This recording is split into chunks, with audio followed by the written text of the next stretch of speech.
Hello guys, आज की जो वीडियो है उसमें मैं आप बताने वाला हूँ 3 अंक वाले महत्वपूर्ण प्रश्न कक्षा 12वीं के जो पेपर आपके 1 मार्च 2025 में है। और बता दूं यार, पुराने हमने 2-3 साल से इम्पोर्टेंट क्वेश्चंस डाले हुए हैं जिसमें से मैक्सिमम क्वेश्चंस फंसे होंगे। अगर आप नए होंगे तो बिल्कुल से पुराने वीडियो जाके अपने पुराने बोर्ड के पेपर निकाल के पेपर चेक करिएगा। बहुत सारे क्वेश्चंस वहाँ से जरूर उठे होते हैं। तो वैसे ही इंपॉर्टेंट क्वेश्चंस हम इस बार भी आपको दे रहे हैं और सभी वीडियो का देंगे। बस इस वीडियो का लाइक एम रखेंगे हम 1000 और कमेंट रखेंगे 500 प्लस, ठीक है। और हर एक बंदे को कम से कम 5 शेयर करना ही करना है यार। तभी इसकी जो है 3 मार्क्स वाली दूसरी पार्ट आएगी जिसमें आप पार्ट 1 और पार्ट 2 करते हैं तो आपको 3 मार्क्स वाले ना कम से कम सारे क्वेश्चन एटलीस्ट आपको समझ आ जाएंगे और आप अच्छे से दे भी पाओगे, ठीक है। तो ये पार्ट 1 है जहाँ पे मैं आपको बताने वाला हूँ। यहाँ पे मैंने कविता, कहानी, आलेख सब कुछ जो 3 मार्क्स में आते हैं, मतलब आपके जो बोर्ड एग्जाम में 3 मार्क्स में जो क्वेश्चंस आते हैं वो सब ही मैंने इसमें डाल रखे हैं। कोई एकदम से कैटेगरी नहीं किया कि नहीं यार कहानी में आएगा, कविता में आएगा, आलेख अलग रखूंगा।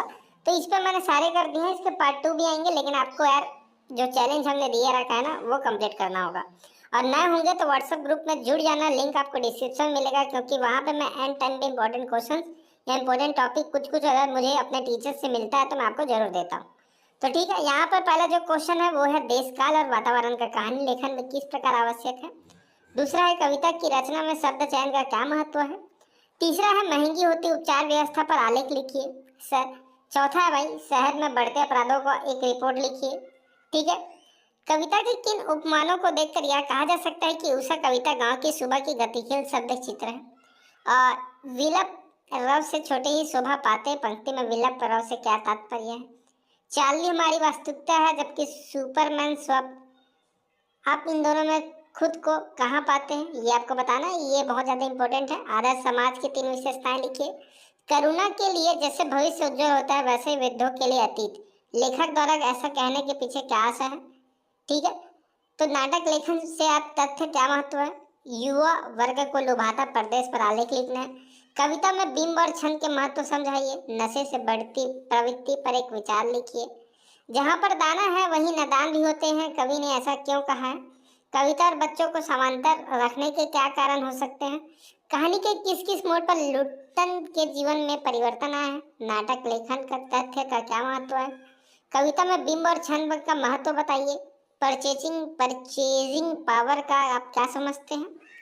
और यहाँ पर है उसके बाद नाटक में संकलन श्रेय का क्या महत्व है। उसके बाद है प्राचीन काल में कहानी की लोकप्रियता के क्या कारण थे, ठीक है। उसके बाद है विज्ञापनों की लुभावनी दिला पर एक आलेख लिखिए। तो इस प्रकार है। उसके बाद है भाषा की को सहूलियत बरतने से क्या अभिप्राय है। उसके बाद है अस्थिर सुख पर दुख की छाया पंत में दुख की छाया किसे कहा है और क्यों, ठीक है। उसके बाद है बाजार का जादू चढ़ने और उतरने का मनुष्य पर क्या असर होता है।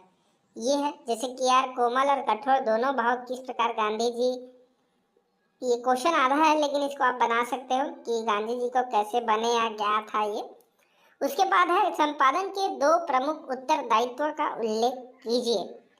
उसके बाद आपको कहानी के तत्वों के नाम लिखिए और कविता की रचना में शब्द चयन का क्या महत्व है। देखो कहानी और कविता 3 मार्क्स के आते हैं, अथवा में होते हैं, तो आपको दोनों करने हैं और जो फंस जाए वो अच्छी चीज़ है, ठीक है। इसका भाग 2 भी लाऊंगा मैं, ठीक है। तो जल्दी जल्दी आप लाइक करना, सब्सक्राइब करना और सपोर्ट करना, क्योंकि इस बार हम सारी चीज़ें आपको फ्री में दे रहे हैं। पहले हम 2 साल 3 साल से कोर्स बनाते आए हुए थे, लेकिन इस बार आपको फ्री हेल्प करने हैं, सपोर्ट करना। इसलिए जैसे आपका सपोर्ट आता है हमें अच्छा लगता है, तो हम आगे भी आपके लिए ऐसी काम करते रहेंगे। तो खाद्य पदार्थों में मिलावट की समस्या पर फीचर लिखिए। बड़े शहरों के जीवन की चुनौतियां विषय पर आलेख लिखिए। बात की चूड़ी भरने से कवि का क्या तात्पर्य है। कवितावली में उद्धृत छंदों के आधार पर स्पष्ट करें कि तुलसीदास को अपने युग की आर्थिक विषमता की अच्छी समझ है, ठीक है। चैपलिन ने न सिर्फ फिल्म कला और लोकांतरित बनाया बल्कि दर्शकों की वर्ग तथा वर्ण व्यवस्था को तोड़ा। इस पंक्ति में लोकतांत्रिक बनाने का और वर्ण व्यवस्था तोड़ने का क्या अभिप्राय है, ठीक है। तो क्या आप इससे सहमत हैं, ये आपको लिखना होता है, ऐसा आता है पूछने के लिए। उसके बाद हम मानचित्र पर एक लकीर खींचकर भर से जमीन और जनता बट नहीं जाती, उचित तर्कों व उदाहरणों के जरिए इसकी पुष्टि करें। उसके बाद लेखक ने सीरीज को कालजयी अवधूत सन्यासी की तरह क्यों कहा है, ये आपको यहाँ पे बताने हैं। तो ये जो है भाग एक, ठीक है। और यहाँ पे कविता वाले जो क्वेश्चन होते हैं वो बहुत सारे पूछते हैं, जैसे कि रचना शब्द का चयन क्या महत्व है, महंगाई को लेकर जो चार्ली वाला जो क्वेश्चन है वो इम्पोर्टेंट है। वैसे तो सारे आपको पढ़ने हैं, लेकिन सभी आपको पढ़ने के साथ साथ यार याद रखना कि अगर सेम क्वेश्चन भी नहीं आते तो इससे रिलेटेड क्वेश्चन जरूर आते हैं जिसको आप बना पाओगे। हमारा मेन एम वही होता है। तो वीडियो में नए होंगे तो चैनल को सब्सक्राइब करके बेल आइकन प्रेस करना। तो वीडियो में सिर्फ इतना ही।